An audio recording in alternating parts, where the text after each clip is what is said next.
Dieu vous bénisse, que Dieu vous bénisse, que Dieu vous bénisse, que Dieu vous bénisse.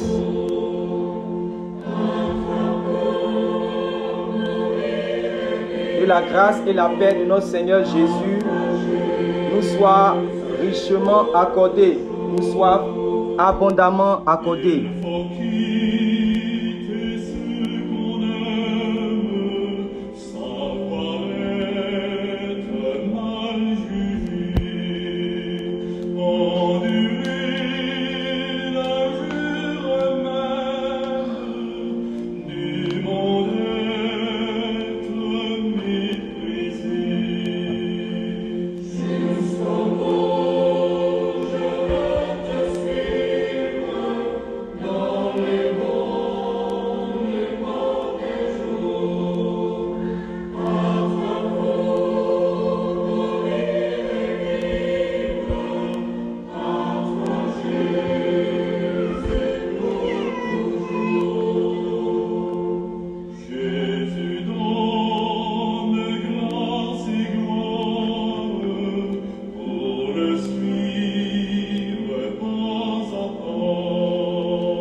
Shalom, shalom, mes bien-aimés dans le Seigneur, que la grâce et la paix de notre Seigneur Jésus vous soient abondamment multipliées.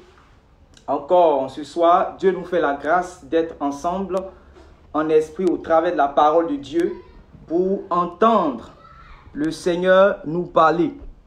Que Dieu fortifie tous ceux-là qui sont découragés, tous ceux-là qui sont abattus, tous ceux-là qui sont tourmentés, tous ceux-là qui sont troublés par toutes ces nouvelles que nous sommes en train d'entendre et de vivre. Voilà, concernant le coronavirus, le confinement, tout et tout.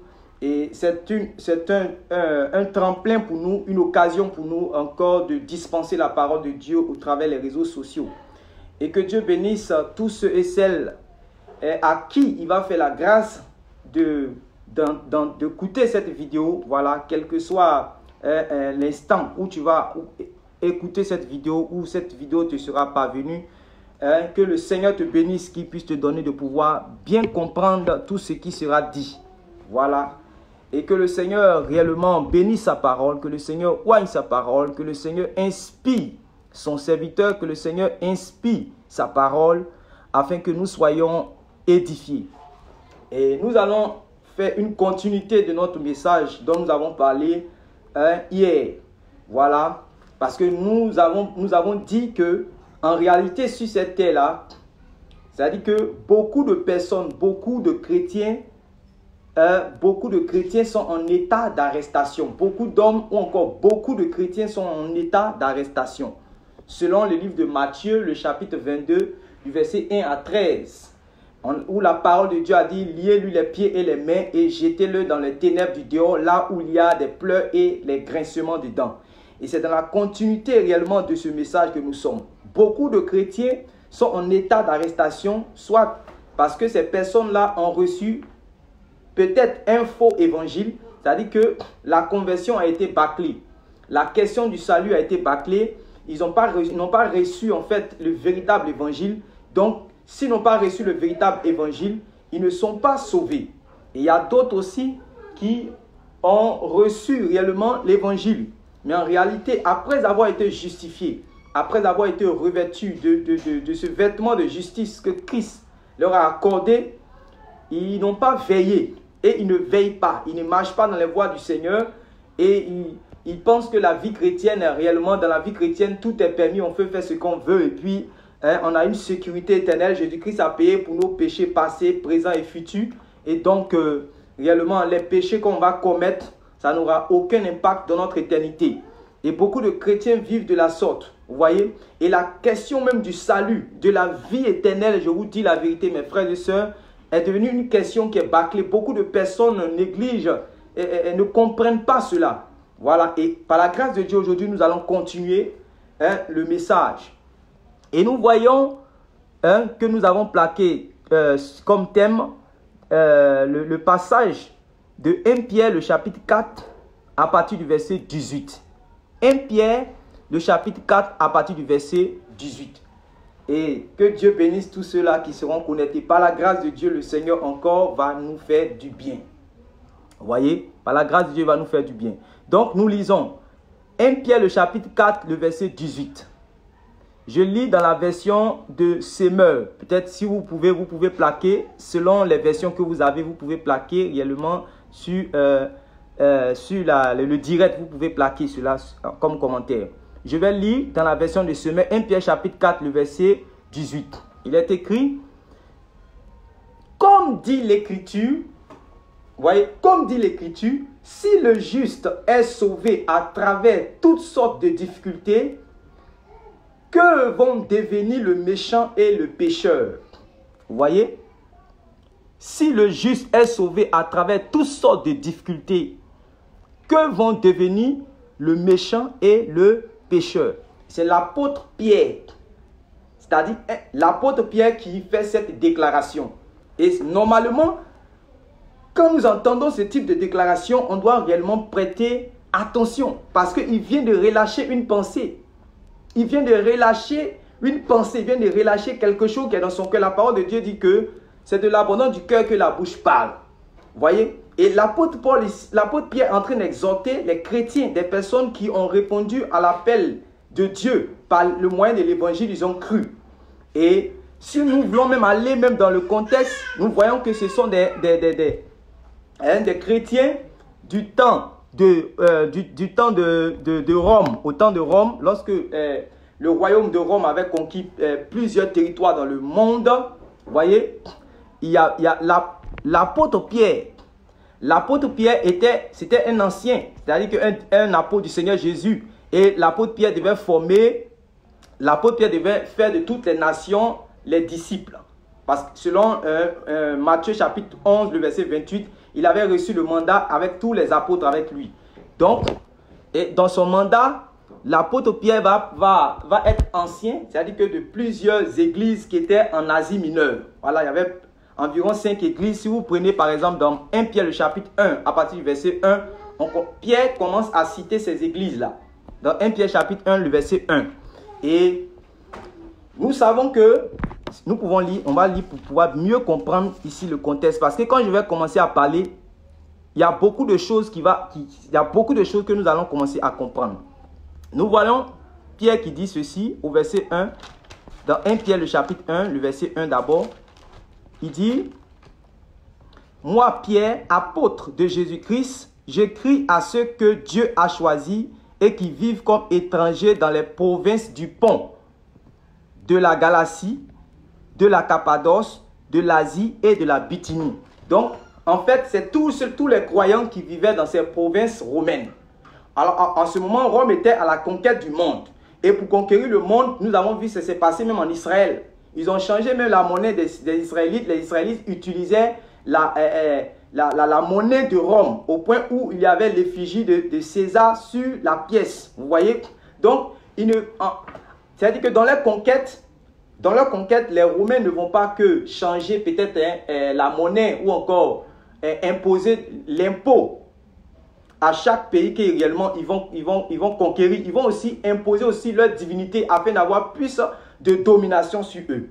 Vous voyez? Donc, à cette époque où il y avait cette conquête de Rome là, c'est à cette époque là aussi que l'évangile aussi a commencé à prospérer. Et pendant que l'évangile prospère, il y a Rome aussi réellement qui ont discuté parce qu'eux aussi veulent imposer leur Dieu. Vous voyez? Et quand nous lisons, on va aller pas à pas. Nous allons comprendre d'abord pourquoi il va dire, pourquoi l'apôtre Pierre va dire que c'est avec beaucoup de difficultés que le juste est sauvé. Voilà. Je reprends encore. Il dit, comme dit l'Écriture, si le juste est sauvé à travers toutes sortes de difficultés, que vont devenir le méchant et le pécheur? Donc, dans cette époque, les chrétiens étaient en train de vivre en fait la tribulation, les difficultés. C'est pour cela que l'apôtre Pierre les exhortait en leur disant que c'est avec beaucoup de tribulations que vous aurez accès au royaume de Dieu. Et beaucoup de difficultés, beaucoup de souffrances. Vous allez avoir part aux souffrances de Christ. En fait, pendant qu'ils étaient en train d'être persécutés par les citoyens de Rome, pendant qu'ils étaient en train d'être persécutés par les soldats de Rome, pendant qu'ils étaient en train d'être persécutés par ceux avec qui ils avaient partagé la vie de débauche, pendant qu'ils étaient en train de souffrir des calomnies parce qu'ils avaient simplement ils avaient gardé la foi de Jésus, l'enseignement des apôtres. Vous voyez, les apôtres étaient obligés de les fortifier, de les exhorter pour dire qu'ils n'ont qu'à persévérer encore. Voilà, malgré les difficultés qu'ils sont en train de vivre, qu'ils ne relâchent point, qu'ils n'abandonnent point, malgré les souffrances qu'ils sont en train de vivre, parce qu'il y a une gloire réellement qui est devant. Donc, par ces paroles-là, les apôtres étaient en train de créer en les disciples une espérance qui vit, une espérance vivante. C'est pour cela que quand vous allez lire à partir de 1 Pierre le chapitre 1, ils vont parler de cette espérance en fait qui vit. Voilà. Cette espérance vivante. Ils vont promettre, parce que l'évangile promet la gloire à venir. L'évangile promet le royaume de Dieu qui vient. Voilà. Donc, pendant que les disciples sont en train de souffrir, sont en train de vivre des difficultés, les apôtres les exhortent, les encouragent pour qu'ils puissent persévérer jusqu'à la fin afin de pouvoir recevoir le prix de leur foi qui est l'entrée dans le royaume de Dieu et l'héritage de toute gloire de Christ. Amen. Donc, nous voyons ici quelque chose. Je répète encore le même passage. Il dit comme le dit l'Écriture, si le juste est sauvé à travers toutes sortes de difficultés, que vont devenir le méchant et le pécheur? Donc, il nous donne une révélation claire. Voilà, il dit que le juste se sauve avec peine. Donc, comment, j'aimerais nous poser des questions, c'est-à-dire que comment nous comprenons cela? Comment l'apôtre Pierre dit que le juste se sauve avec peine? Parce que nous avons vu hier qu'en fait, le salut, c'est-à-dire le salut qui est l'héritage de la vie éternelle dans le royaume de Dieu, quand nous lisons les Écritures, on voit la vie éternelle comme étant quelque chose qui est gracieusement ou bien gratuitement offert. Vous voyez, c'est quelque chose qu'on ne fait pas d'effort, c'est quelque chose qui est gratuitement offert. Quand nous lisons dans les Écritures, nous pouvons voir tantôt la vie éternelle dans cet aspect-là. Par exemple, quand nous prenons Romains 6, le verset 23 que nous avons vu hier, la parole de Dieu dit que car le salaire du péché c'est la mort, mais le don gratuit de Dieu en Jésus-Christ c'est la vie éternelle. Donc la vie éternelle est quelque chose de gratuit. Vous voyez? Donc dans les Écritures, la vie éternelle est perçue comme quelque chose qu'on reçoit gratuitement. Tantôt, et aussi la vie éternelle est perçu comme quelque chose qu'on reçoit avec beaucoup de difficultés. Voilà. Donc, on a comme une certaine contradiction. Par exemple, je prends un autre passage dans Matthieu chapitre 7, à partir du verset 13 à 14, où le Seigneur dit que le chemin est étroit et la porte est resserrée. Ou encore, dans Luc chapitre 13, à partir du verset 24 à 25, où le Seigneur dit, faites tous vos efforts pour entrer par la porte étroite. Parce qu'en ce moment, on lui avait demandé, mais Seigneur, y a-t-il que peu de personnes qui soient sauvées? Et le Seigneur n'a pas discuté cela. Le Seigneur n'a pas dit non, qu'il y a plusieurs personnes qui seront sauvées. Non, le Seigneur a dit en réalité que faites tous vos efforts pour entrer par la porte étroite, car plusieurs chercheront à entrer, mais ils n'y parviendront pas. On voit que réellement, cette affaire de royaume des cieux, vie éternelle, salut, ça devient comme quelque chose qui est difficile à acquérir. Donc, on a comme un double langage. Vous voyez? On a comme un double langage. Tantôt, on voit que c'est gratuit. Par exemple, quand nous prenons Jean 3, le verset 16. Car Dieu a tant aimé le monde qu'il a donné son Fils unique, afin que quiconque croit en lui ne périsse point, mais qu'il ait la vie éternelle. Vous voyez? Ne périsse point, quiconque croit en lui ne va pas périr, il va avoir la vie éternelle. On voit que c'est gratuit. Vous voyez? Mais quand nous lisons par exemple encore dans Matthieu chapitre 11, le verset 12, Jésus dit, depuis le temps de Jean-Baptiste, le royaume des cieux est forcé et ce sont les violents qui s'en emparent. Vous voyez, le royaume des cieux est forcé et ce sont les violents qui s'en emparent. Donc, en réalité, aujourd'hui, il y a beaucoup d'incompréhension au niveau du salut. Il y a beaucoup d'incompréhension au niveau de la vie éternelle. Il y a beaucoup d'incompréhension au niveau de l'enlèvement des saints. Il y a beaucoup d'incompréhension au niveau du royaume des cieux. Je vais nous dire la vérité et nous devons bien comprendre quelque chose. Le salut, la vie éternelle, le royaume des cieux, toutes ces expressions que nous voyons dans la Bible, ce sont des expressions qui sont liées. Je prends un exemple. Quand l'apôtre Paul dit que ne savez-vous pas que réellement tous ceux qui commettent l'adultère, la débauche, la fornication, l'homosexualité, tous ceux qui sont efféminés, tous ceux qui sont voleurs, tous ceux qui sont avares, ne vont pas hériter le royaume de Dieu. Et tous nous savons qu'il s'adressait aux Corinthiens, c'est-à-dire des frères en Christ, des chrétiens. Il dit que tous ceux qui commettent ces choses-là ne vont pas hériter le royaume des cieux. En réalité, le royaume des cieux, en fait, est lié au salut. Parce que personne ne peut, c'est-à-dire que être sauvé sur la terre, je prends un exemple, être sauvé sur la terre et puis manquer le royaume des cieux, c'est impossible. Ou encore, quelqu'un ne peut pas être dans le royaume des cieux et puis il n'est pas sauvé, c'est impossible. Donc, à chaque fois que vous entendez l'entrée dans le royaume des cieux, ils sont en train de parler de salut comme ça. Vous voyez? Parce qu'en fait, le salut, c'est l'obtention. Vous voyez? Le salut, c'est l'obtention de la vie éternelle. Ou bien encore, c'est l'héritage de la vie éternelle dans le royaume des cieux. Le salut se définit comme étant l'héritage de la vie éternelle dans le royaume des cieux.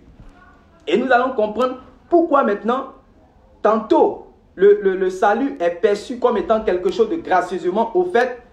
Et puis, le salut aussi est perçu comme étant quelque chose de difficile à conquérir.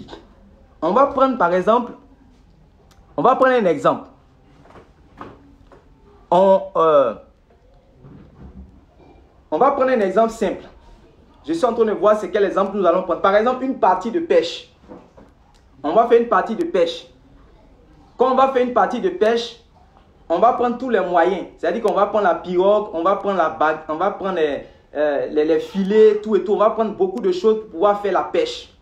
Mais quand on va aller par exemple sur l'eau, que ce soit la mer, que ce soit les lagunes ou encore le lac, les poissons qui sont dans l'eau sont gratuits.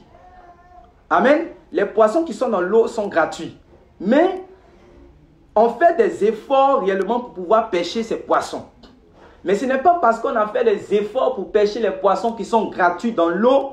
Cela veut dire qu'en réalité, comment on appelle ça, cela va annuler la gratuité des poissons qui sont dans l'eau. Je ne sais pas si je me fais comprendre. Par exemple, si je prends cette télécommande que je veux offrir à quelqu'un parmi vous qui m'écoute, que je dis tiens, je donne ça gratuitement, c'est moi qui donne ça gratuitement, c'est la grâce que moi je fais à la personne. Vous voyez? Mais quand je donne, la personne va faire un effort en fait pour prendre. Parce que la personne aussi va tendre la main. Mais ce n'est pas parce que la personne a tendu la main pour prendre ce que moi je vais lui donner, cela va annuler la gratuité de mon don. Cela va annuler la grâce que moi je vais faire. Cela va, comment on appelle ça? Cela va déranger la grâce. Non, ça ne dérange pas la grâce. Moi, je lui fais grâce de la télécommande, je lui tiens. Maintenant, lui fait l'effort de tendre sa main, de prendre. Mais ce n'est pas parce que lui va faire l'effort pour prendre ce que moi je lui donne là que ça va annuler la gratuité de mon don. Donc, l'effort qu'un individu consent pour saisir, c'est-à-dire que pour prendre un objet qui lui est gracieusement tendu, ça n'annule pas la gratuité de ce don-là. Donc, certes, la vie éternelle est gratuite, mais la vie éternelle est difficile à conquérir. Et tant que les enfants de Dieu ne vont pas comprendre ces deux notions, ces deux principes-là, il y aura beaucoup de débats. D'autres vont dire non, un chrétien peut perdre le salut. Un chrétien ne peut pas perdre le salut. Un chrétien a la vie éternelle inhérente. C'est fini. Beaucoup de débats vont venir. Pourtant, les vérités de la Bible sont claires. Et il y a beaucoup de personnes qui ne comprennent pas réellement ces deux réalités dans les Écritures. Ils se mettent dans les coins et puis ils choisissent une position. Ils choisissent une position et puis ils pensent qu'en réalité, leur position qu'eux ils ont choisie, Dieu va venir approuver cela. C'est dangereux. Vous voyez, malheur à toute personne dont les certitudes ne sont pas fondées sur la vérité de la Bible. Voilà. Ce n'est pas à Dieu de s'accorder à notre vérité. C'est à nous de s'accorder à la vérité de la Bible. Donc, que dit la Bible par rapport à la vie éternelle? Nous allons lire. J'ai beaucoup parlé, mais aujourd'hui, je veux que nous puissions lire certains passages que réellement nous ne lisons pas. Voilà.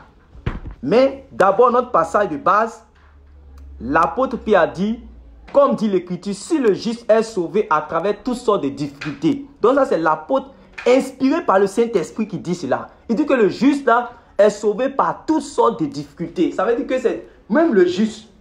Or, quand on parle de juste, qui est le juste? Le juste, c'est celui qui a répondu à l'appel de l'évangile. C'est celui qu'on appelle chrétien. C'est celui qu'on appelle juste. Selon, par exemple, Apocalypse chapitre 22, le verset 11, où Jésus dit que celui qui est souillé se souille encore, que celui qui est juste pratique la justice. Mais Jésus ajoute pour dire que celui qui est saint se sanctifie et que celui qui est juste pratique la justice. Donc, celui qu'on appelle juste dans la Bible, c'est le chrétien. Voilà. Maintenant, l'apôtre Pierre dit que ce dernier-là, c'est difficile pour lui d'être sauvé. Donc, ce n'est pas parce que le salut est gratuit que, comment on appelle ça même, c'est facile ou bien, c'est-à-dire que c'est facile à conquérir. Non, le salut est gratuit. Je prends un exemple. Quelqu'un qui est dans la débauche, l'homosexualité, le vol, le mensonge. Quelqu'un qui a un péché secret. Vous voyez? Et Jésus-Christ est venu dans le monde pour ceux qui sont malades. Donc Jésus-Christ est venu, il a versé son sang et il a fait ce sacrifice-là par le travail de son âme. Il a donné sa vie gratuitement. Vous voyez, comme dit l'Écriture dans Jean 3, le verset 16, « Car Dieu a tant aimé le monde qu'il a donné son Fils unique, afin que quiconque croit en lui ne périsse point, mais qu'il ait la vie éternelle. » Ou encore, Jésus-Christ est l'agneau de Dieu qui ôte le péché du monde. Donc Jésus-Christ, son sang est versé pour le salut de l'humanité. Ok. Mais Jésus, malgré que son sang est versé pour le salut de l'humanité, son sang est gratuit. Mais si quelqu'un n'use pas de violence, n'use pas de radicalité, n'use pas, qu'on appelle ça même, de force pour se séparer de son péché secret pour lequel Jésus-Christ a déjà versé son sang là. Si cette personne ne fait pas d'effort pour se débarrasser de ce péché-là, c'est-à-dire que cette personne-là ne va pas recevoir le pardon de ses péchés. C'est pour cela que quand Pierre est en train de prêcher dans Actes chapitre 2, le verset 37, il prêche. Pendant qu'il est en train de prêcher, les autres étaient convaincus de péché. Dans Actes chapitre 2, le verset 37, ils vont lui demander, homme frère, que devons-nous faire pour être sauvés? Vous voyez? Homme frère, que devons-nous faire? Et l'apôtre Pierre va dire, repentez-vous. Vous voyez? Il va dire, repentez-vous. C'est-à-dire que changez de vie. Et vous allez recevoir le pardon de vos péchés. Ça veut dire que si quelqu'un n'abandonne pas son ancienne vie, si quelqu'un ne délaisse pas sa manière de vivre, ne change pas de vie, s'il est voleur, il reste toujours voleur, s'il ne se détourne pas de ses voies, le sang de Jésus, c'est comme si le sang de Jésus est versé en vain pour lui. Vous voyez, malgré que le sang de Jésus, c'est cadeau, c'est gratuit, il n'y a pas quelqu'un réellement qui a fait un effort, c'est Jésus-Christ qui a fait le travail pour que le sang soit versé. Quand nous lisons Ésaïe chapitre 53, on dit le travail de l'âme du juste, Jésus. C'est Jésus-Christ. Le sang est gratuit. Mais tant que quelqu'un ne va pas dire, bon, l'adultère, c'est fini, j'abandonne cela. Tant que quelqu'un ne va pas dire le vol, c'est fini, j'abandonne cela. Tant que quelqu'un ne va pas dire la débauche, j'abandonne cela, cette personne-là ne va pas recevoir réellement la grâce qui est gratuite. Je prends encore un autre exemple. Par exemple, dans un jardin, vous voyez quand il y a des espaces verts devant dans vos quartiers, partout et tout. Et dans cet espace vert-là, il y a un arbre. Et sur cet arbre-là, il y a un beau fruit qui est là et qui est perché au sommet de cet arbre-là.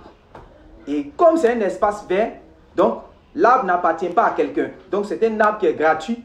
Et le fruit qui est perché, c'est-à-dire que au sommet de l'arbre, le fruit là aussi est gratuit. Vous voyez? Mais le problème, c'est que quoi? L'arbre, supposons que notre arbre qui est au milieu de cet espace vert où c'est gratuit, l'arbre là est un arbre qui est c'est-à-dire que le tronc de l'arbre, sur le tronc de l'arbre, il y a des écorces, il y a des épines, voilà, des épines jusqu'aux branches. les épines c'est-à-dire qu'à partir du tronc jusqu'aux branches de l'arbre. Mais il y a un fruit qui est suspendu en haut, mais ce fruit-là est gratuit et l'arbre, là, ça n'appartient pas à quelqu'un. C'est-à-dire que si tu es parti cueillir le fruit de l'arbre, tu ne payes pas 5 francs à quelqu'un, tu ne donnes pas quelque chose à quelqu'un parce que l'arbre est gratuit. En fait, le salut ressemble à cela. Voilà. Maintenant, celui qui va prendre, comme on peut dire, le risque de partir prendre le fruit qui est pêché. Le fruit qui est pêché est au sommet de cet arbre-là. Il sera confronté réellement aux épines du tronc. Vous voyez? Et tout ce qui... C'est-à-dire que quand il va lui-même, quand il va faire l'effort d'aller pour partir prendre, comment on appelle ça, le fruit qui est pêché au sommet de l'arbre, ceux qui sont à côté vont le regarder parce que ça, ce n'est pas une affaire où tout le monde se lance comme ça parce que tu as vu le danger puis tu es parti. Vous voyez, tu as été conscient en fait du danger puis tu es parti. Voilà pourquoi le Seigneur Jésus disait par exemple que, il dit, quand quelqu'un veut construire une maison, il ne faut pas qu'il se mette tout de suite comme ça à construire la maison sans calculer s'il peut commencer la maison et puis terminer la maison.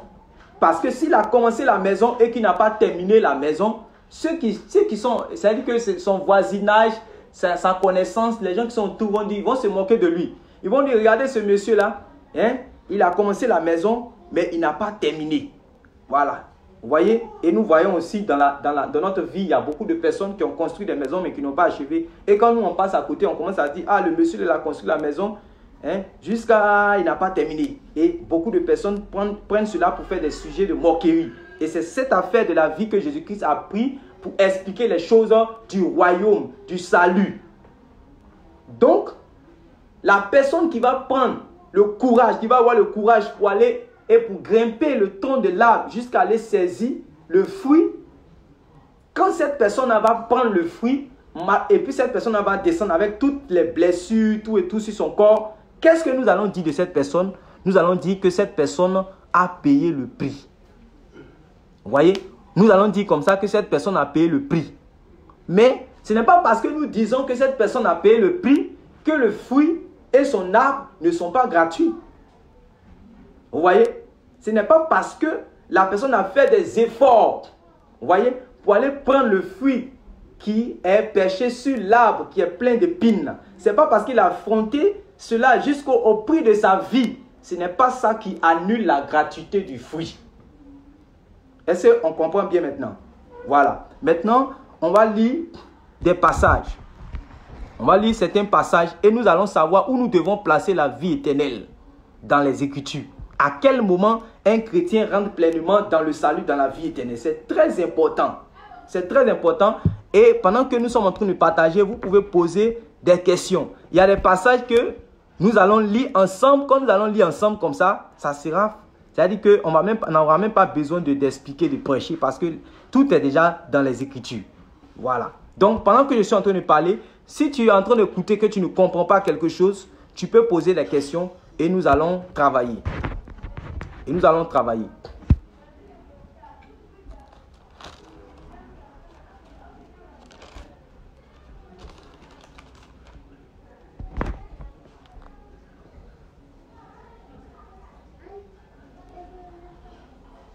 Donc, on va prendre notre passage dans 1 Pierre le chapitre 1 au verset 9. Regardez, 1 Pierre le chapitre 1, le verset 9.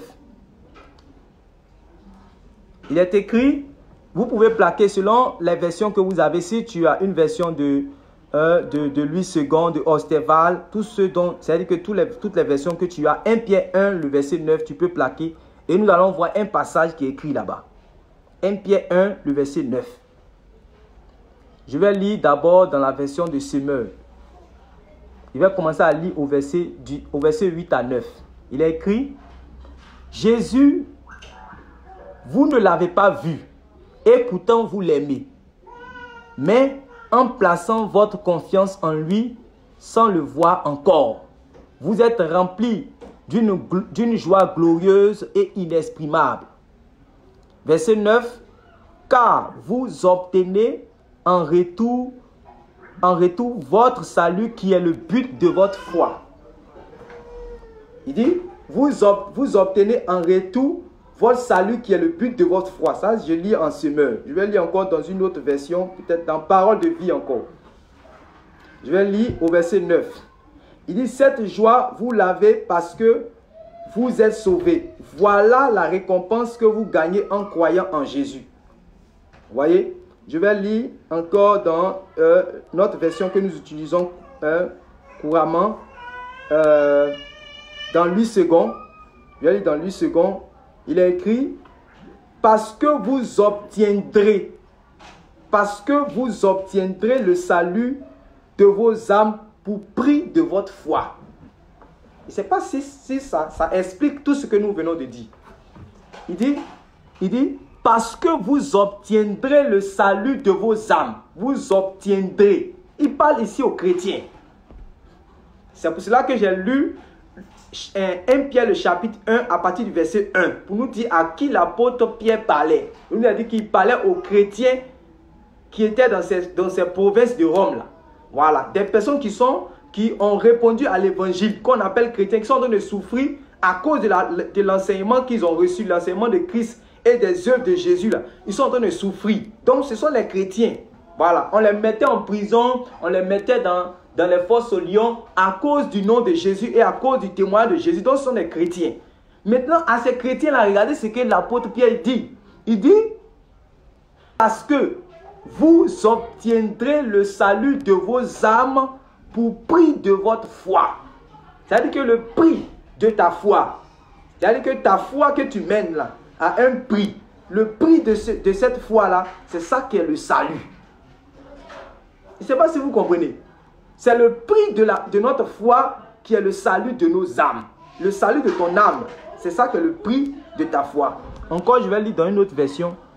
Je ne veux pas trop expliquer. Je veux que nous puissions nous-mêmes voir ces choses-là avec évidence. Je vais prendre par exemple dans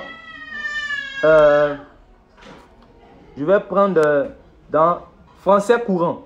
Voilà. Dans français courant, il est écrit « Car vous atteignez le but de votre foi. Le salut de votre être. » Ah, je commence à comprendre maintenant. Et tu peux commencer aussi à comprendre pourquoi l'apôtre Paul disait dans Philippiens le chapitre 3 que il court toujours afin de pouvoir saisir le prix. Vous voyez, je vais lire ça rapidement pour que nous puissions comprendre. Tout est lié dans les Écritures. Tout est lié. Je vais lire dans Philippiens le chapitre 3. Philippiens le chapitre 3 à partir du verset 12. Il dit, je ne veux pas dire que j'ai déjà atteint le but. Vous voyez, c'est-à-dire que la fin, le but ici, c'est la fin, le prix là. Voilà. Il dit, je ne veux pas dire que j'ai déjà atteint le but ou que je suis déjà parfait.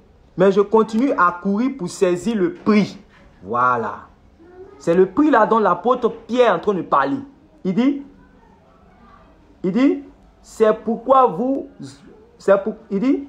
car vous atteignez le but de votre foi,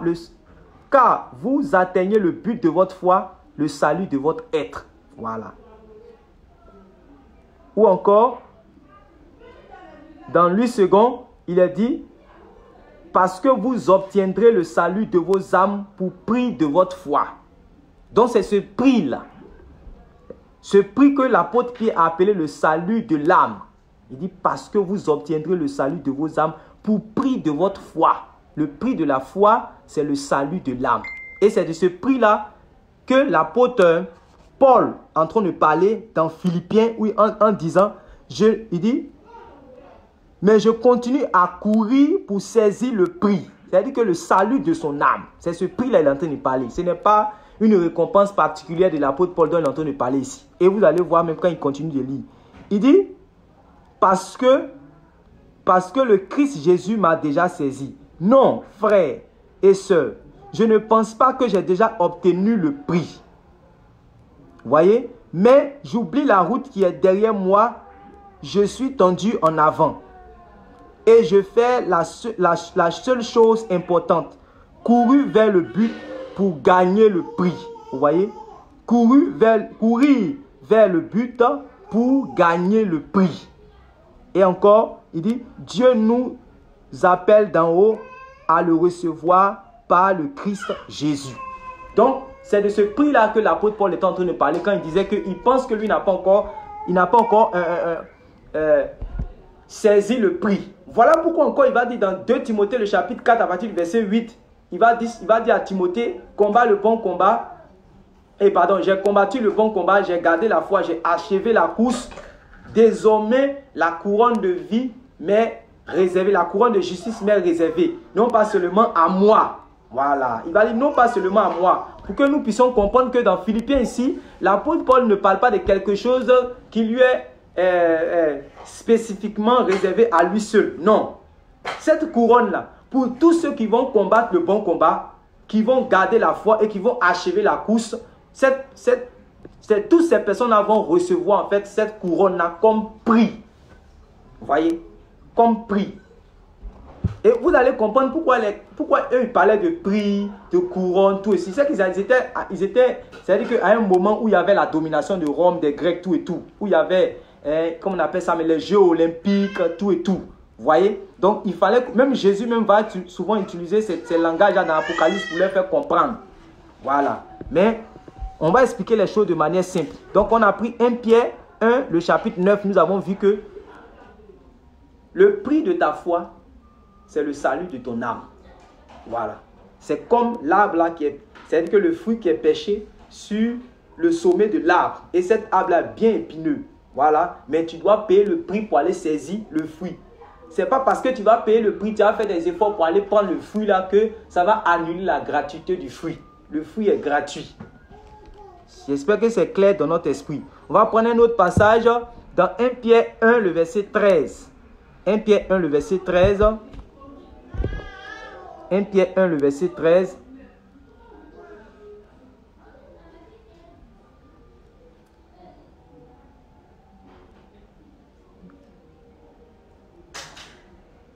Regardez bien ce qui est écrit ici, nous allons comprendre quelque chose. C'est pourquoi saignez les reins de votre entendement, soyez sobres et ayez une entière espérance dans la grâce qui vous sera apportée lorsque Jésus-Christ apparaîtra. Si le Seigneur permettait même que vous puissiez, c'est-à-dire que j'allais poser des questions, vous allez en répondre. C'est-à-dire que ici, là, ce que l'apôtre Pierre est en train de dire, il parle de quelle grâce qui sera apportée. Il dit, c'est pourquoi saignez les reins de votre entendement, soyez sobres et ayez une entière espérance dans la grâce qui vous sera apportée lorsque Jésus-Christ apparaîtra. Il parle de quelle grâce ici? Quelle grâce encore que Jésus-Christ doit venir avec? C'est quelle grâce? C'est quelle grâce que Jésus-Christ doit venir avec? Je vais lire dans une autre version pour nous. C'est-à-dire que pour nous faciliter encore. Je vais lire dans français courant, rapidement. Dans français courant, 1 Pierre 1, le verset 13. Il est écrit, c'est pourquoi, écoutons bien le mot grâce, regardez ce qu'ils vont dire ici. Pourquoi tenez-vous prêts à agir? Gardez votre esprit en éveil. Mettez toute votre espérance dans le don. Mettez toute votre espérance dans le don qui vous sera accordé quand Jésus-Christ apparaîtra. Donc le mot grâce a été changé ici, c'est-à-dire que a été expliqué ici comme étant le don. Donc la grâce c'est le don. Mais de quel don s'agit-il alors? De quel don s'agit-il? Vous voyez maintenant que vous commencez maintenant à comprendre le prix de notre foi, c'est la vie éternelle. Vous allez savoir pourquoi maintenant dans Apocalypse, Jésus-Christ promettait la vie éternelle. Il promettait à celui qui va persévérer jusqu'à la fin, je vais lui donner de l'arbre de vie qui est dans le jardin. Vous voyez, quand Jésus parle de la vie qu'il donne, on va comprendre à quel moment que le chrétien reçoit pleinement cette vie-là. Vous pouvez poser toutes les questions que vous voulez pour pouvoir bien comprendre. C'est-à-dire qu'à quel moment le chrétien va pouvoir recevoir cette vie. En ce moment, il n'y aura plus de débat. À quel moment le chrétien va rentrer pleinement dans ce salut-là? Si vous avez compris, si Dieu vous a fait la grâce de pouvoir comprendre cela, vous allez comprendre comment nous devons marcher dans cette vie-là. Voilà. Tant que tu n'as pas encore bien compris cela, tu ne peux pas bien comprendre comment tu dois marcher. Parce que quand je dis, vous voyez, quand nous disons, quand les véritables serviteurs de Dieu nous disent, ou bien vous disent, que en réalité, il faut faire il faut faire des efforts pour entrer dans le chemin étroit. Quand ils utilisent le même langage que Jésus leur maître, on les taxe des prédicateurs qui prêchent le salut par les œuvres. Vous voyez? Je dis, quand les gens disent ça, ils disent cela à tort parce qu'ils ne comprennent même pas lorsque, je crois que c'est Paul, lorsque Paul disait que ce n'est pas par les œuvres que vous êtes sauvés, mais c'est par grâce, par le moyen de la foi, et cela ne vient pas de vous. Beaucoup de personnes n'ont même pas compris de quelle œuvre il parlait. Là-bas, quand il parlait des œuvres mosaïques, des œuvres des Juifs, parce qu'ils pensaient que c'était dans le rituel de Moïse, c'est-à-dire dans le lavage des mains, dans les sabbats, dans les sacrifices d'animaux, dans les libations. Ils pensaient que c'est dans ces choses-là qu'ils allaient hériter le royaume de Dieu. Vous voyez? Alors que toutes ces choses, l'apôtre Paul disait que c'était l'homme des choses à venir, mais la réalité est en Christ. Donc, la grâce que Dieu a faite à l'humanité, c'est le don de Christ. Vous voyez? Vous voyez? Donc les œuvres dont l'apôtre Paul parlait là-bas, quand il dit que le salut, ce n'est pas par les œuvres, mais c'est par grâce, par le moyen de la foi. Ce n'est pas les œuvres que l'enfant de Dieu doit pratiquer, ce qu'on appelle les œuvres juste des saints, dont Jésus-Christ parle dans Apocalypse. Vous voyez, ce n'est pas de ces œuvres-là qu'on parle. D'ailleurs, tous les hommes seront jugés à cause de quoi? C'est à cause de leurs œuvres qu'ils seront jugés. Voilà.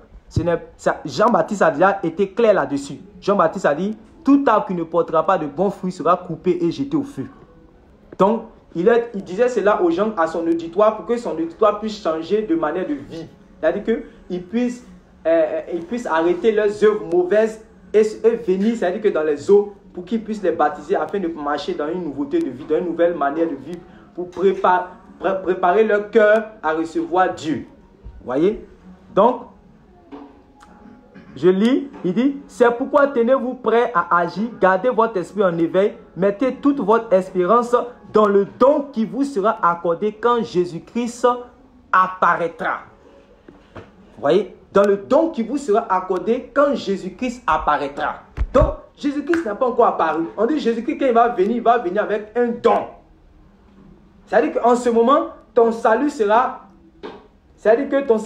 accompli, ton salut sera concrétisé. Mais actuellement, tant que tu vis, tant que Dieu le temps de la grâce, tu dois travailler à ton salut. Voici pourquoi les apôtres disaient qu'il faut travailler à son salut là. Parce qu'en réalité, Jésus-Christ n'est pas encore venu. Je vais lire encore un autre passage. Vous voyez?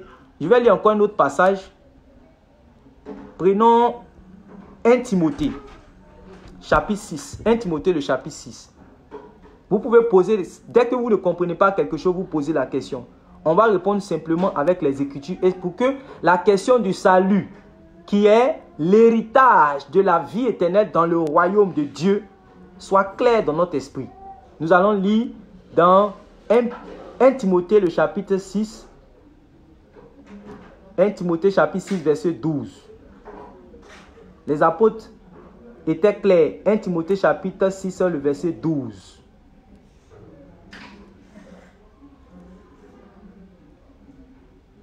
« 1 Timothée, chapitre 6, verset 12. » Je suis en train de lire. Bon, je vais prendre la version de Louis II qui est plus facile et que nous tous nous avons du moins. Voilà.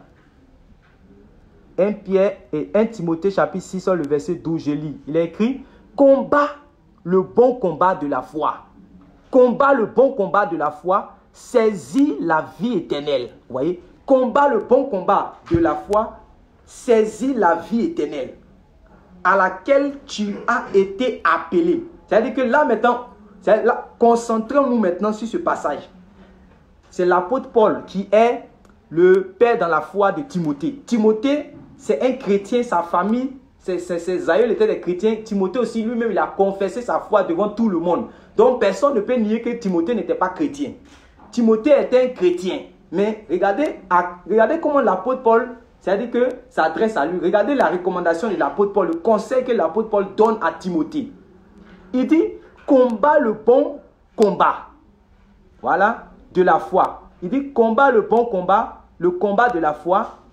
Saisis la vie éternelle à laquelle tu as été appelé et pour laquelle tu as fait une belle confession en présence d'un grand nombre de témoins.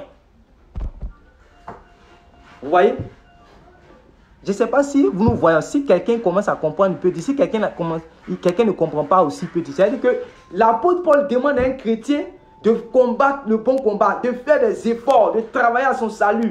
Vous voyez, de travailler à son salut, de faire des efforts afin de pouvoir saisir la vie éternelle. Qu'est-ce que ça veut dire? Voilà. Je nous pose la question. Qu'est-ce que ça veut dire quand nous lisez ce passage-là? Qu'est-ce que l'apôtre Paul est en train de dire à Timothée? Il dit à Timothée que Timothée n'est qu'à travailler à son salut. Timothée n'est qu'à combattre le bon combat afin, c'est-à-dire que le but de cela, il va recevoir le prix de sa foi qu'on appelle la vie éternelle. Beaucoup de personnes disent non, oh, le salut, un chrétien, il a le salut, il ne peut jamais perdre le salut. Un chrétien, comment on appelle ça, il a la sécurité éternelle. Un chrétien, mon salut, tout ça là. Si tu as compris ça, il n'y aura même plus de débat, c'est fini. Voilà un autre chrétien à qui on demande de pouvoir travailler pour qu'il puisse saisir. Ça veut dire quoi? Simplement, ça veut dire qu'il n'a pas encore saisi. Je ne sais pas, si vous voulez, tu peux lire dans n'importe quelle version, ça veut dire qu'il n'a pas encore saisi. On lui demande de travailler pour pouvoir saisir. C'est pour cela que l'apôtre Paul avait dit dans Philippiens chapitre 3 que lui, il ne pense pas que lui, il a déjà saisi. Il continue de courir. Vous voyez? Il continue de courir. Donc, il est en train de dire à Timothée, le jour où tu vas réellement, le jour où tu vas saisir, tu vas saisir réellement le prix de ta foi, c'est en ce moment-là que tu seras sauvé en réalité. C'est pour cela que le Seigneur Jésus va dire que c'est celui qui persévérera jusqu'à la fin qui sera sauvé. Tout est lié dans les Écritures. Vous voyez? Donc, il dit, combat le bon combat de la foi, saisis la vie éternelle à laquelle tu as été appelé. Regardez comment c'est clair. C'est-à-dire que nous tous qui croyons au Fils de Dieu, nous tous qui avons abandonné la mauvaise manière de vivre de ce monde et qui avons répondu à l'appel de l'évangile, puisque l'évangile promet la vie éternelle, alors nous sommes appelés à la vie éternelle. Nous sommes appelés à acquérir, à recevoir, à toucher la vie éternelle. C'est à ça que nous sommes appelés. Je ne sais pas, je vais lire encore un autre passage. Il y a un passage que nous lisons, mais nous ne comprenons pas. Nous ne voyons pas, c'est-à-dire que la vie éternelle dans ce passage, pourtant on parle de cela aussi. Et puis vous allez comprendre, c'est-à-dire que c'est où la vie éternelle se situe par rapport à ce passage. C'est dans 1 Pierre chapitre 3. 1 Pierre le chapitre 3. 1 Pierre le chapitre 3. On va aller doucement avec les Écritures. Je veux qu'on puisse lire nous-mêmes les Écritures et puis nous allons voir. 1 Pierre le chapitre 3 à partir du verset 7. 1 Pierre le chapitre 3 à partir du verset 7. Regardons dans ce passage-là ce qui est écrit. Il est dit, Marie, montrez à votre tour de la sagesse dans vos rapports avec vos femmes, comme avec un sexe plus faible. Honorez-les comme devant... Regardez, cette partie-là maintenant qui nous intéresse. Il dit, honorez-les comme devant aussi hériter avec vous de la grâce de la vie. Je ne sais pas si vous avez déjà fait attention à ce passage. Je ne sais pas si vous avez déjà fait attention à ce passage. Il dit, comme devant aussi hériter avec vous de la grâce de la vie. Donc, le passage que nous avons lu dans 1 Pierre chapitre 1, le verset 13. La grâce dont on parlait là, c'est la grâce de la vie. La grâce de la vie. La vie éternelle. Voilà. La vie éternelle. Donc nous sommes appelés réellement à recevoir cette vie. Nous sommes appelés à recevoir cette vie. Donc, il y a beaucoup de passages que souvent nous lisons, nous pensons que les choses sont systématiques. On dit, Jésus-Christ est venu pour donner la vie à ses brebis afin que ces brebis soient dans l'abondance. Donc quand on comprend ça, c'est-à-dire que les brebis ont déjà la vie de Dieu, la vie éternelle, tout ça. Non, c'est-à-dire qu'en ce moment, nous n'avons pas la même foi que les apôtres alors. Nous n'avons pas la même foi que les apôtres. Dans ce cas, pourquoi la parole de Dieu va dire dans Romains chapitre 8, le verset 24, que nous sommes sauvés seulement en espérance. Vous voyez, nous sommes sauvés seulement en espérance. Et quand quelqu'un espère quelque chose, c'est qu'il n'a pas encore touché la chose ni vu la chose. Vous voyez? Puis je vais vous donner un exemple simple. Le président de la République. Le président de la République me dit par exemple que on me donne une lettre, c'est signé par le gouvernement. On dit que le président de la République me donne demain 2000 et me donne, qu'on appelle ça même, dans une semaine, il va me donner 2 milliards. Vous voyez, pour que je puisse monter mon projet.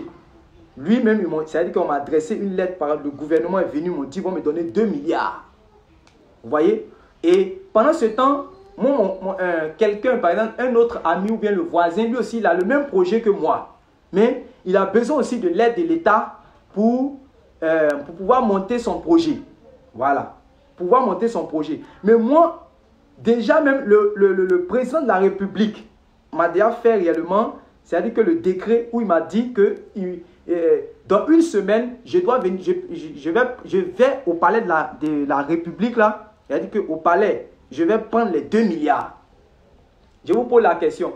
Entre moi et celui à qui ils n'ont pas fait la promesse, c'est qui va avoir la foi? Qui va avoir ce qu'on appelle la foi ou bien ce qu'on appelle l'espérance? Entre nous deux. C'est lui à qui on n'a pas fait de promesse ou bien c'est lui à qui on a fait, c'est-à-dire que c'est moi à qui on a fait la promesse là. Entre nous deux, qui aura la foi? Vous voyez? Entre nous deux, qui aura la foi? C'est moi. Parce que moi, on m'a fait une promesse. Et quand on te fait une promesse, ça crée en toi ce qu'on appelle l'espérance. Or, l'espérance, c'est la foi. La parole de Dieu dit que la foi, c'est la démonstration des choses qu'on espère.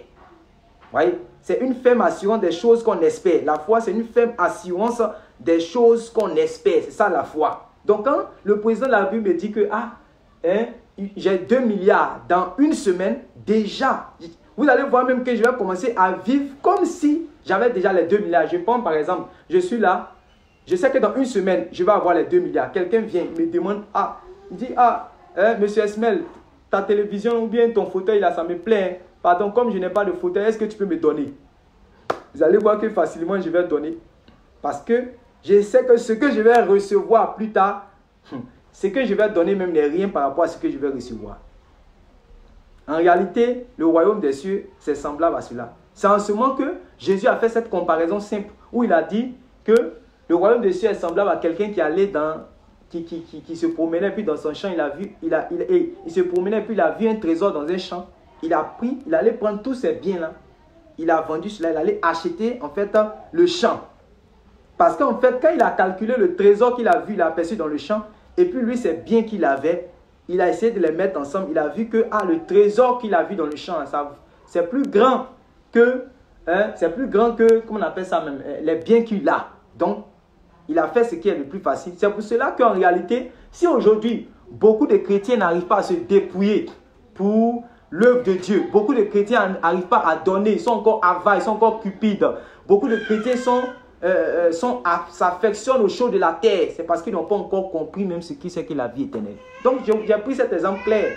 Moi, à qui on a fait cette promesse de 2 milliards dans une semaine, vous allez voir que ça crée en moi l'espérance. Et c'est la même chose. La parole de Dieu dit que la vie éternelle nous a été promise dès les temps anciens, depuis les temps anciens. Donc, la vie éternelle est une promesse.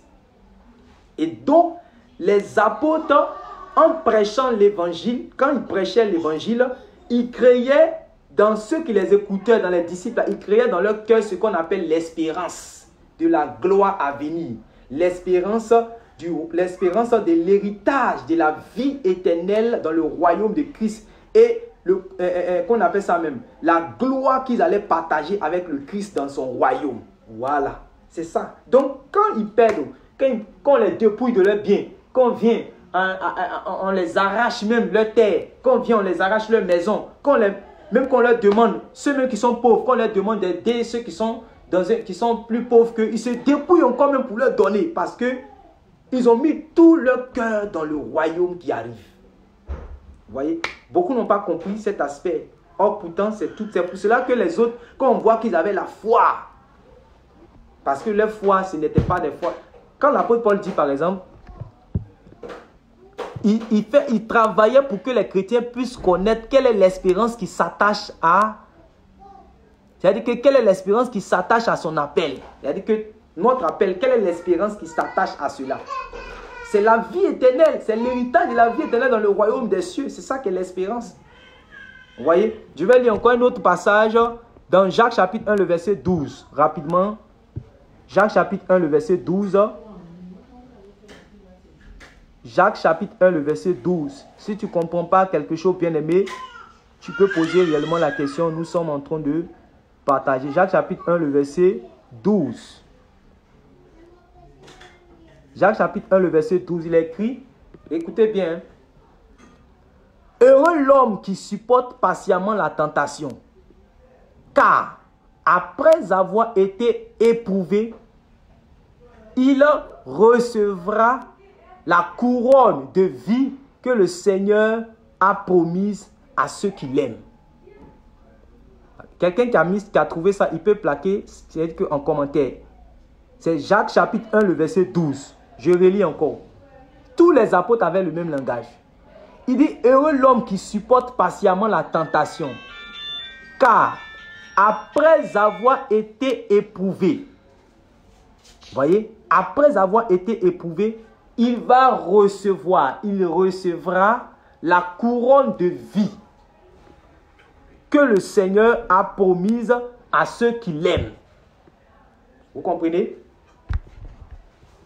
Je ne sais pas si vous comprenez. Je vais lire un autre passage pour que vous puissiez comprendre c'est de quelle couronne l'apôtre Jacques est en train de parler. L'apôtre Jacques dit que le Seigneur a promis une couronne. Mais quelle est cette couronne? Nous prenons dans Apocalypse chapitre 2, le verset 10. Apocalypse chapitre 2, le verset 10. Et c'est pour qu'on puisse comprendre de quelle couronne aussi l'apôtre Paul parlait quand il disait à Timothée, j'ai combattu le bon combat, j'ai gardé la foi, j'ai achevé la course, désormais la couronne de justice m'est réservée. L'apôtre Paul lui a utilisé l'expression la couronne de justice. L'apôtre Jacques va dire, lui, heureux l'homme qui supporte patiemment la tentation, car après avoir été éprouvé, il recevra la couronne de vie. Et cette couronne-là, il dit que le Seigneur a promise à ceux qui l'aiment. Que le Seigneur a promise à ceux qui l'aiment. Vous comprenez? Donc, lisons Apocalypse chapitre 2, le verset 10. Apocalypse chapitre 2, le verset 10. Apocalypse chapitre 2, le verset 10.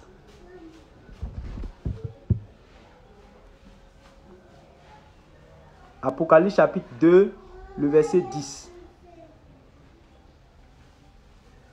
Il est écrit, ne crains pas ce que tu vas souffrir. Voici, le diable jettera quelques-uns de vous en prison, afin que vous soyez éprouvés, et vous aurez une tribulation de 10 jours. Regardez la dernière partie du verset. La dernière partie du verset dit ceci, sois fidèle jusqu'à la mort. Sois fidèle jusqu'à la mort, et je te donnerai la couronne de vie. Vous voyez? Sois fidèle jusqu'à la mort, et je te donnerai la couronne de vie. Je ne sais pas si vous comprenez. Maintenant, si je lis par exemple dans la version de français courant ou bien je lis dans la version de parole de vie, vous allez comprendre ce qu'on appelle la couronne de vie. La couronne de vie. Je vais lire ici, dans Apocalypse chapitre 2, le verset 10, il est écrit, sois fidèle jusqu'à la mort. Sois fidèle jusqu'à la mort, et je te donnerai en récompense la vie. Ou encore, sois fidèle jusqu'à la mort, et je te donnerai la vie en récompense.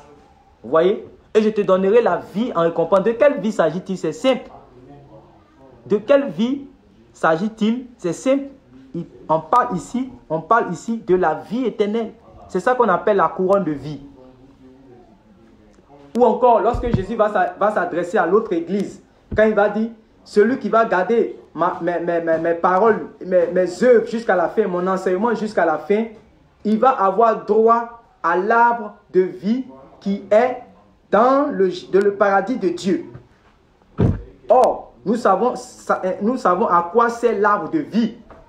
Quand Adam et Ève ont péché, Dieu a envoyé 2 chérubins, il les a chassés d'abord. Et il a envoyé 2 chérubins à la porte. Vous voyez, il va envoyer 2 chérubins à la porte et ils vont mettre, c'est-à-dire que des épées flamboyantes pour ne pas que Adam et Ève puissent aller manger du fruit de l'arbre de vie qui est au milieu du jardin afin qu'il n'ait pas la vie éternelle. Vous voyez, pour ne pas vivre éternellement. Donc, quand tu manges de l'arbre, du fruit de l'arbre de la vie, c'est pour avoir la vie éternelle. Je ne sais pas si vous comprenez. Quand tu manges du fruit de l'arbre de la vie, c'est pour avoir la vie éternelle. Or, qu'est-ce que Jésus va dire encore par rapport à l'arbre de vie? Lisons par exemple dans Apocalypse chapitre 2. Toujours Apocalypse chapitre 2. Le verset 25. Apocalypse chapitre 2, le verset 25.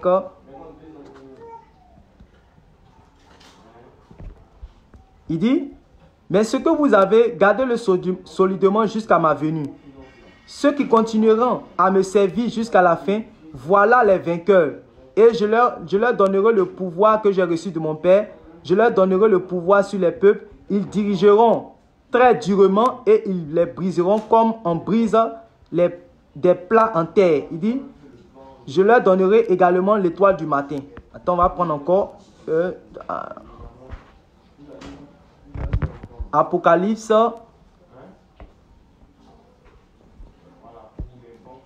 chapitre 2, le verset 10. Voyez, et encore, il y a un autre passage dans l'Apocalypse où le Seigneur montre réellement cette arbre-là. Il dit que celui qui va vaincre, celui qui sera vainqueur, le Seigneur va lui donner réellement l'arbre de la vie. Or, l'arbre de la vie, c'est pour avoir la vie éternelle. La couronne de vie aussi, c'est le symbole de la vie éternelle. La couronne de justice, tout ça, c'est le symbole de la vie éternelle. Voilà, je reçois une question. Explique-moi Romains chapitre 23. Romains, il n'y a pas chapitre 23. Romains, il n'y a pas le chapitre 23. Il y a quelqu'un qui me pose une question pour me dire, explique-moi Romains chapitre 23. Il n'y a pas de chapitre 23 en Romains. Peut-être, je ne sais pas, c'est le chapitre 23. Non, peut-être la personne n'a pas mis le chapitre. Voilà, donc quand vous recevez, par rapport à ce que nous sommes en train de voir, si tu ne comprends pas quelque chose, tu as besoin de plus d'éclaircissement, tu peux poser la question et nous allons expliquer cela. Sinon, nous sommes en train de voir qu'en réalité, pour pouvoir conclure, en réalité, que ce soit le juste, que ce soit le pécheur,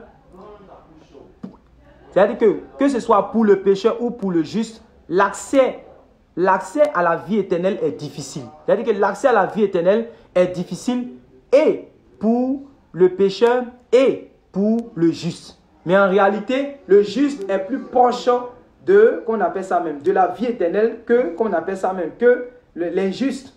Puisque lui-même ne connaît même pas le chemin qu'on emprunte pour pouvoir rencontrer la vie. Il n'a pas encore reçu Jésus qui est le chemin, la vérité et la vie. Il n'a pas encore reçu. Vous voyez?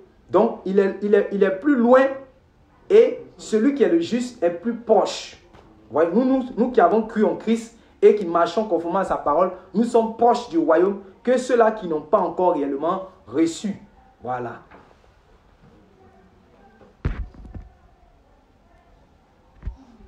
Le frère dit, explique-moi Romains chapitre 23. Toujours Romains chapitre 23. J'ai dit qu'il n'y a pas Romains chapitre 23. Il n'y a pas Romains chapitre 23.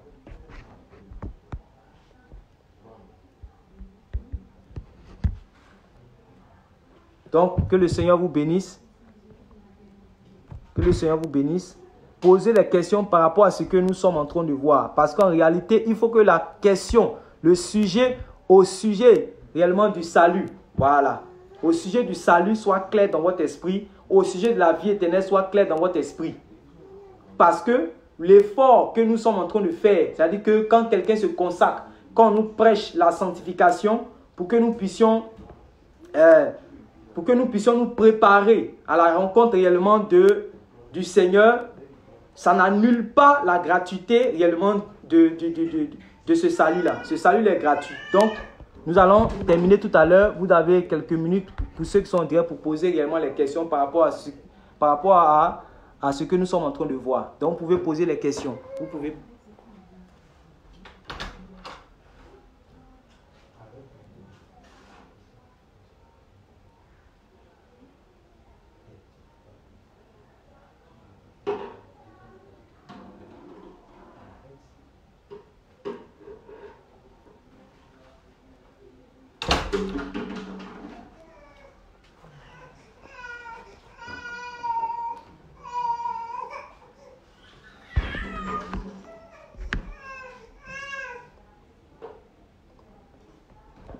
Donc, que le Seigneur vous bénisse.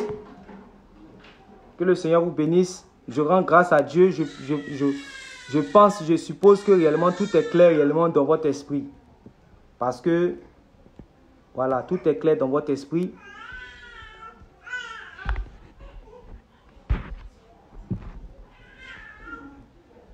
Je vais lire ce dernier verset dans Romains chapitre 6, le verset 22.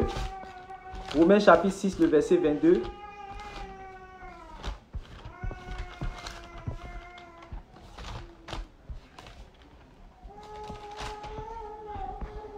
Romains chapitre 6, le verset 22, la dernière partie, il est écrit: maintenant vous êtes libérés du péché et vous êtes devenus serviteurs de Dieu.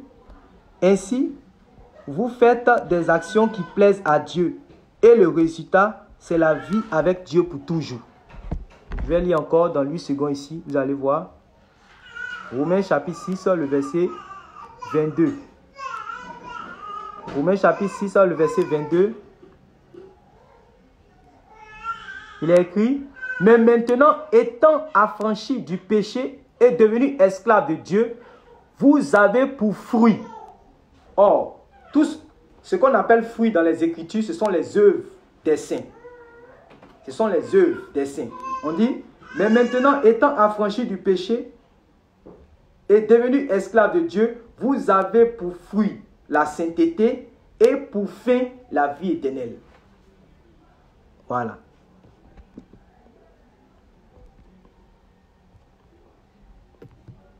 Donc, le frère a posé une question. Ok, je vois. Mais en fait, la question n'est pas liée en fait au thème que nous sommes en train de voir. La question n'est pas liée au thème que nous sommes en train de voir. Mais par la grâce de Dieu, une prochaine fois, si Dieu le permet, nous allons partager sur cela. Donc, que le Seigneur vous bénisse.